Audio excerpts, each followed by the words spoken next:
Hello, it's Mr. Minky. I know. This isn't a Dark Souls challenge run. I have one that works, don't worry, I just have to nail it first. However, before I get into this video does have spoilers for mid to end game for Warframe, so view at your own discretion and, the usual. Also, fair warning, it might contain flashing lights, so please be wary of that if you're sensitive to that kind of stuff. Don't continue further without lowering your brightness or playing the second dream to the War Within quests. Anyways, this is Warframe, a game that I have played since I was 15 or 16. And over the 6 to 8 years I have played it, I have discovered fun interactions that make the game really interesting. Be that as it may, I of course did not always discover them on my own, and in fact I wish I could find the video that brought this to my attention because I don't want to just steal the idea and make my own, hey, did you know this? Without giving credit. Unfortunately, I cannot find the video as my phone thought it was funny to log me off of YouTube, and while I was trying to log in, I had seen it. So, to everyone before me who discovered this and has brought it to their own little subscribers and their own channel, thank you for bringing light to it, because you made me love this frame that it works on so well, even more than I already did. Also, according to the in-game mission time, I have 3,300 hours, but my PlayStation app says I have 7,200. I might be a little addicted to this game. Alright, just a little. Anyways, the first two interactions are interactions I found in accident with a friend of mine, Clayton. We were farming Saren, and I discovered this right here. So it turns out this weapon, Phantasma, and of course the counterpart of Phantasma Prime, if you have Sinister Reach, you could ignore the green bars entirely and just spray at the middle shield. I don't know exactly how it works, but I also think it's based on the fact that it just has a wider hitbox. So since it's a beam shotgun and it only takes X amount of ammo, it has multiple hits. And I'm assuming multiple hitboxes in that. So as the spinning shield overlaps, it hits the hitbox of the green light through the hitbox of the shield. That's just speculation, I can't really confirm this. Now I mentioned the mod Sinister Reach for a reason. As you can see, without Sinister Reach, it, well, doesn't reach. The beam doesn't go far enough to hit the green light, which leads to the next interaction. This is where the spoilers come in, so if you haven't done the second dream or the War Within, skip ahead, I don't know, or keep watching, or don't watch. The next interaction is the operator with the Clamora prism. It does the exact same thing. I think its hitbox seems to go through this spinning shield and hits all four lights with ease. This makes the fight a lot more manageable because I hate having to hit the green lights. This fight is on par with the boss that claims to be a boss but is actually a mobile defense in disguise. The Ambulance. Don't worry, not a segue, just hate the Ambulance. Oh, hey, I got the Twin Clomhack. Oh, hey, I got the... Clayton, look away, you didn't see it, I'm sorry! Oh, they should be on screen, but I did put both builds just to show you the difference between them. I made one, more newer player-friendly, despite the Phantasma being an MR9 weapon, and the Prime being an MR14. And the reason why I'm using the regular Phantasma is because I love this gun. Even though I have the Prime, I just can't part with it. There's just so many memories of having it. And even with, the weaker mods compared to my Prime one, they still take Kela down pretty easily. Oh, hey, acid shells. That's a fun mod to use. Now then, the next interaction is the one I found on YouTube while I was trying to log back into my account. So the interaction is on a secondary arcane called Secondary Fortifier.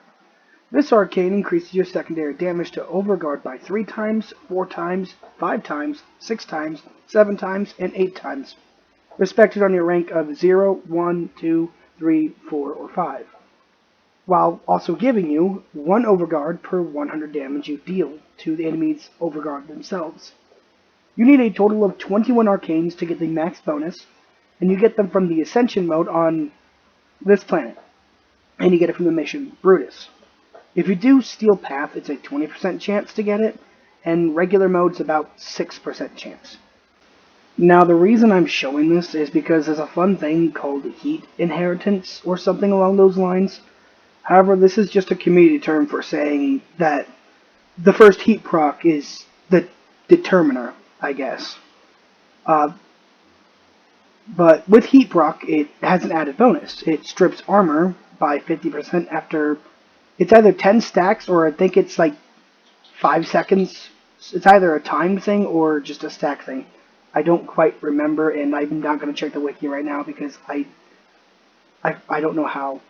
Anyways, this interaction goes further, and it goes beyond your secondaries. So, the heat inheritance thing I said. If you have a support secondary like the Epitaph Prime, the Atomos, or any beam weapon in the secondary category that goes to other targets, for instance, like the Nuker or the Cycron, and you make sure to have heat as one of their damage types, you can proc heat, and then you can do this.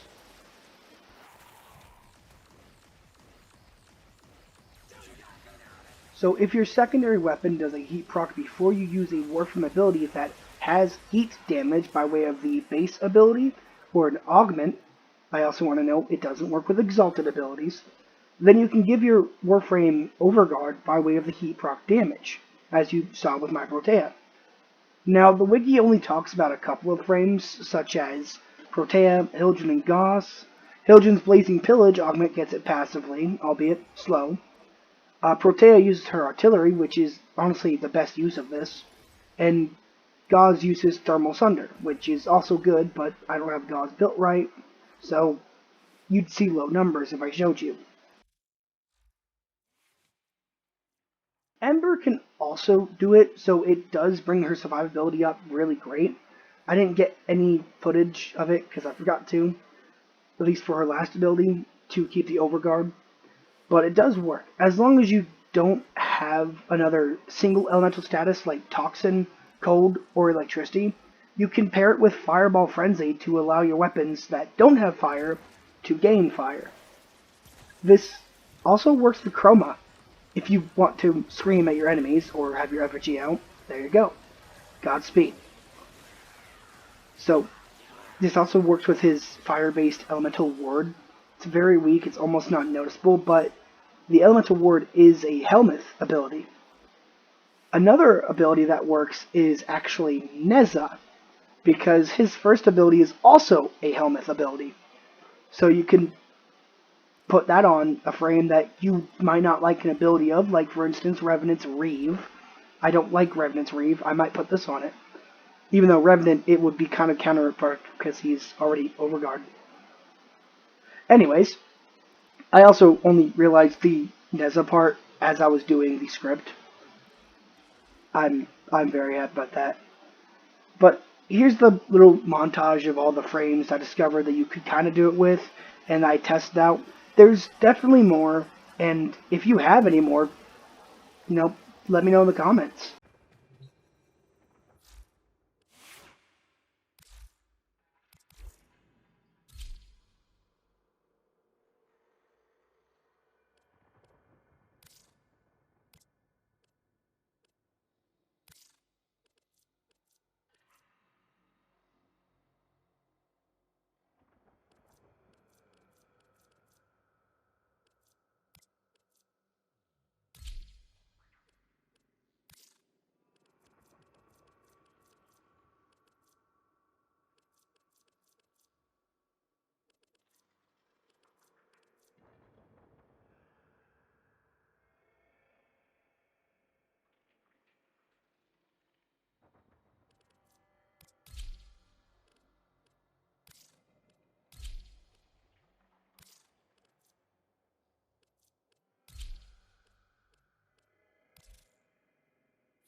Well, anyways, that will be all today. I didn't look through every single frame, so the ones I knew for a fact had a fire damage on, I made sure to try and use, but obviously I missed some. And the interaction with Jade is kind of weird, because she has heat damage, but no heat procs, I guess. Interesting. Well, thanks for watching. I hope you enjoyed, and I hope to see you in the next one. And remember, free aim those fireballs and those firebombs. You can't miss if you free aim. They don't know what you're aiming at. What if you're aiming at that wall? What if you're aiming at Clayton?